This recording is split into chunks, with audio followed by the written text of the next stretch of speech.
Anyways, shall we have a look at the Big Bash? The regular season has just wrapped up. I'll try and fly through these because with the triple header in Australia Day and a few double headers, there's been a lot of games. Match 46, Strikers defeat the Heat, 82 runs. That was during our last podcast. Kerry got the first ton of the Big Bash. Wes Agar and Peter Siddle made light work of the Brisbane Heat batting lineup. Big Bash game 47, Scorchers defeat Hurricanes. Scorchers keep climbing up that table. Josh Inglis had 58 for Perth. Nathan Ellis 4 for 34 for Hobart there. Darcy Short had 43, but it wasn't enough. Jai Richardson had 4 for 33 there. Match 48, Thunder and Sixers.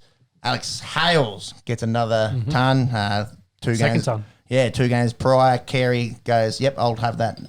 The first one. Yeah, I'll have that first ton. Hales goes, no, thanks. I'll have 110 or 56 and goes ahead as the leading run scorer in the competition. Thunder put themselves into the record books. 232 runs is the highest innings ever in Big Bash history, and the Thunder have the 3 highest totals of this Big Bash, I should say. This season. This season. The record that they overtook was a crazy game back in 16-17 between the Hurricanes and the Renegades. I was actually at this game with my soon-to-be wife and brother-in-law. Shout out Sarah. Shout out to Sarah. I bet she was thoroughly enjoying it. She was enjoying it more than my brother-in-law Jim. He suggested at the innings break when the Renegades made 222. He said, "Oh, we should go. Like there's no chance." And that Canes actually chased that down, and Stuart Broad hit the winning runs there for the Hurricanes to get the former record of 223. So the Thunder beat that by 9 runs. In this game, Enriquez had 56 for the Thunder, for the Sixers, I should say, but it wasn't enough. Match 49 saw the Heat defeat the Renegades by 26 runs, leading 52, Labuschagne 49. Sammy Harper had 57, not enough. Steckity and Swepson got the poles there. Match 50, Scorchers continue their winning ways, defeating the Stars by 11 runs. Colin Munro, 46 not out for Scorchers. Nick Larkin stepped up. He's been good in a few games there. I'm sure he will get another contract next year. He had 70, wasn't enough. The Aussie selections, as we just mentioned, of Andrew Ty and Jason Berendorf, Tuggeranong Vikings, shout out. They got the job done there for Perth. Match 51 saw the Strikers defeat the Thunder by 6 runs. The Strikers all shared the runs. There was 3 blokes that got 31. That was the Mickey number in that. And then there was some nice hitting from Cutting and Nathan McAndrew for the Thunder, but they fell short there. Siddle and Nisa with 2 for each.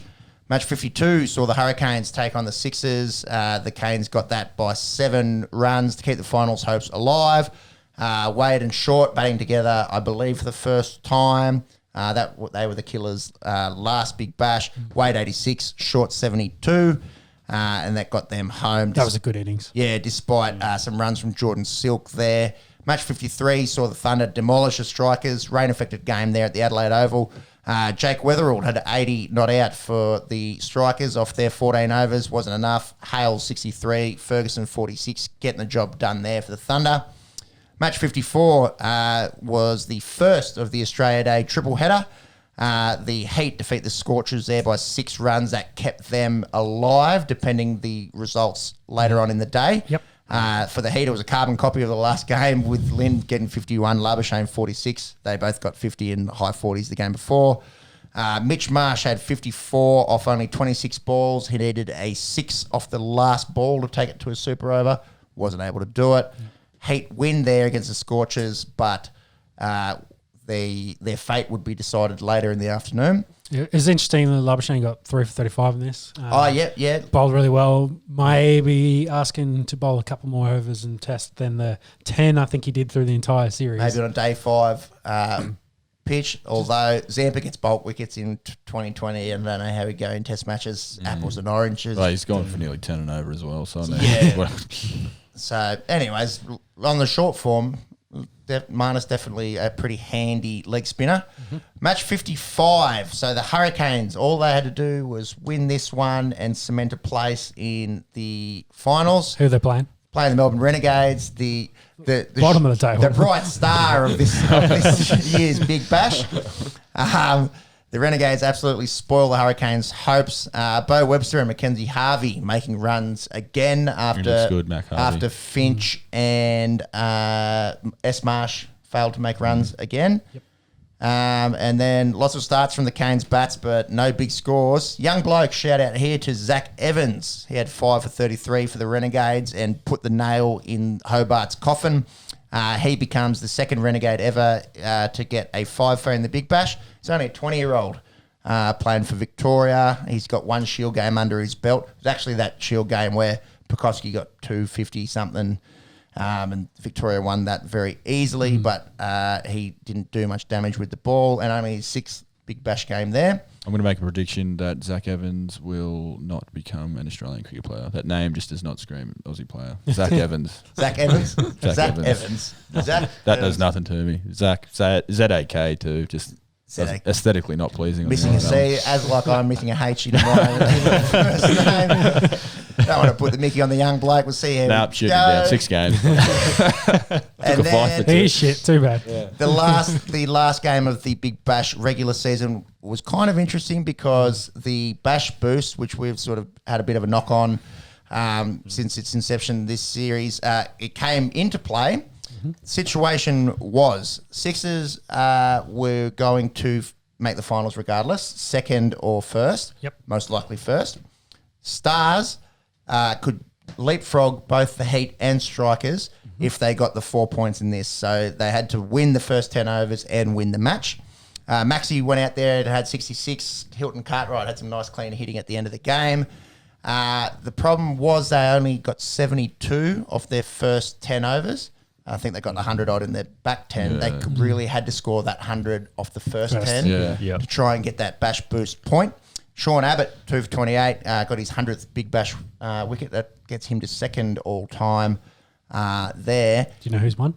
Yes, it's Ben Lachlan from the... Yuck. Yeah, so, who's hardly played this Lachlan and series. Sean Abbott. He actually bowled that last ball to Mitch Marsh the other day where Marsh needed the 6, and he was pretty happy about it. Yeah, so you'd imagine Sean Abbott, next Big Bash, goes to number 1 on that list. And then in return, there was some really nice hitting from Dan Christian at the end there, 49 off 23. Didn't really matter because the bonus point was grabbed by the Sixers. They won the first 10 overs, so the last 10 overs were essentially a dead rubber. Yep. I just had a note there. I think Dan Christian maybe a little bit unlucky to miss out on that Australian side. One of the cleanest Going younger, I reckon. One of the cleanest hitters. He's getting on a little bit, and his bowling's starting to get a little bit expensive. So that's probably they did target him a bit in this Big Bash. only points there. And the last cricket point, old Chrome Dome Todd Greenberg. He's going to be the boss of the Australian Cricket Association. There you go. So he's, I don't know, don't want to badmouth him too much. He's had a crack at a top job before here in the NRL. Did he ever do the A-League? No, that was Gallup. You think Gallup. that was the other way around. Gallup went there. It's interesting how they keep them. Yeah, it's like there's only 3 guys in the country that are qualified to do the top sporting job. So Well, Greenberg, of course, came from the Bulldogs originally. that's right. So see how big Todd goes there, and that is our week in Well, cricket. before we finish up, Big Bash finals. So Yes. the finals. So The one that we struggle to get our head around. yeah. Well, I've got it here in front of me. Yes, the first. So game 1's tomorrow night. Eliminator. 4 versus 5. Yep, The 4 versus Eliminator. 5. So Heat are playing. So the Heat are playing the Strikers. Mm-hmm. And then after that, we have got the... So one's got one. Okay, keep going. Sorry. Yes, before I start confusing it. Yep. All right, so after that, we've got the qualifier, which is one first v second. So we've got the Sixers versus Scorchers. Yeah, whoever wins that Thank goes you, straight Pat. through to the grand final. Yep. And then after that, we've got the knockout, which is third place, Playing the winner. playing the winner of the Eliminator. Hang on. So that second, first, third, I don't think they go straight to the grand final. No, so 1 and 2 play each other, and the winner of that goes straight to the grand final. Yep. Yes. Yes. Yes. So 4 and We're 5. still struggling with this. 4 and 5 play. The winner of So- that plays 3, and the winner Yep. of that goes to the grand final. Yes. Yep. Yep. Yep. That is it. But No, that would make 2 eliminated. Wouldn't it be Yes. So 2v3, 4v5?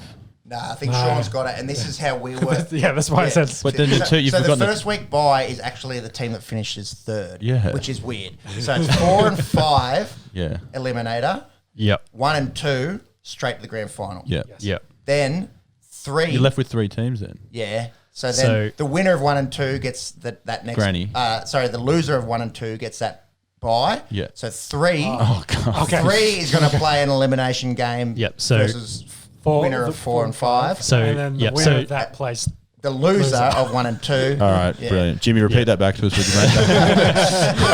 And then Piglet. Yeah, exactly. All right, so- Oh, God. so we've got the eliminator. We've got the Heat versus the Strikers. Yes. Whoever loses, knocked out. Then we've got the qualifier. So we've got Sixers versus Scorchers. Whoever wins that goes straight through to the final. Yep. The next one, we've got the knockout, which is the Sydney Thunder up against the Brisbane Heat or the Adelaide Strikers, whoever wins. Yep. And then after that, we've got the challenger, which will be... God, I forgot that. Sounds like the old gladiator. That's Mike Whitney. Mike Whitney. Who dares win? Challengers. Who dares win? Are you ready? So the challenge... Gladiator. So the Those challenge... sexy girls, reckon. 90s throwback. Lot of 90s, lot of muscle 90s there, TV was the Had best. a lot of muscle. Didn't mind it. Young Yeah. Pep. Young Pep didn't mind a bit of muscle on the females. Let's move. Let's move this on, please. Moving forward to the All right, challenger. So the challenger will be the loser of the qualifier versus the winner of the knockout. Yep. Okay. And then the winner of that will go through to the final. Yep. You know who gets a good deal here? Third, I reckon. Yeah, they get the first. Third. Well, first week Yep. bye. Yeah. I think one gets a good. They got to play one game and then the final, so that's not bad. No, but there's no difference between 1 and 2. Yes. Yeah. True. Home final. You get But- Yeah, you get that's- home yeah. final. yeah, home final. But Which, yeah. in terms of elimination and chances, they're obviously a big drop from 1 and 2 down to 3, 4, 5. Yeah. And 3 gets a nice Bit advantage of a cushy, there. little boy. When it's not a week, very strange. when it's not weekly, it's daily. I think it's probably easier to wrap your head around it. True, I think it's one of those turn the TV on happens at very quickly, 7:30 and just tell me who's yeah. playing. and they did do this format last year, and obviously none of us got our heads around it then. So Had 12 months and we're still here. yeah, so hopefully next year we'll be all over it. So who you picking? I've got the Heat as probably a little bit of a dark horse. You like the Heat? Well, I think with Labuschagne back in that team, they're a bit different than they were at the If start of Liam the can year. get going, I think they've got it's hard to do that from fourth. We just got to win out. You got to win out. Got to win out. Yeah. Got to win out. Got to beat everyone essentially. Yeah. But Yeah. otherwise, I think the Scorchers and the Sixers have been so dominant. So I think the Scorchers have obviously shown up at the right time. We've been speaking the last 2 episodes about how they had a slow start. Obviously didn't play in Perth early on due to the Catalina virus. And they are going gangbusters now. And they have 3 bowlers that could play for Australia. So, Yeah. yes. And that batting lineup's pretty scary. Yeah. Like yeah. that's The 2 Poms, Roy and Livingston, at least one of them's fired in every game. yeah. If you get one of them early, then Colin Munro comes out. Yeah. Mitchy Marsh should have a Mitchy head Marsh, tickle at the end of it. Yeah. Yeah, for me, I think the Scorchers. Yeah. Although they've won 3, that's the most out of anyone. I hate to see them go 2 ahead. I think for general interest, maybe a Thunder or someone that hasn't won multiple. I think there's a bit of a story nice. on the Thunder as well, wanting home final because I don't think they're letting them play in Sydney at the moment. But with restrictions Canberra, changing, Canberra, Monica. with all the Yeah, he's probably restrictions there. changing, they talk about, hey, can we have it back in Sydney? Yeah, right. I've been Thunder since I was born, bro. I yeah. bleed lime green and black. So yeah, I think it's because I got bitten by an alien. That would explain a lot going on. Actually, that would actually make The a lot height, of the sense. looks, of the nose. the teeth. Chat. Shout out to Ridley Scott if you are listening. Big fan of the pod. Yeah, big fan, Ridley Scott. I think that'll Glad he had a good- wrap glad up he had our a good- cricket chat for the week.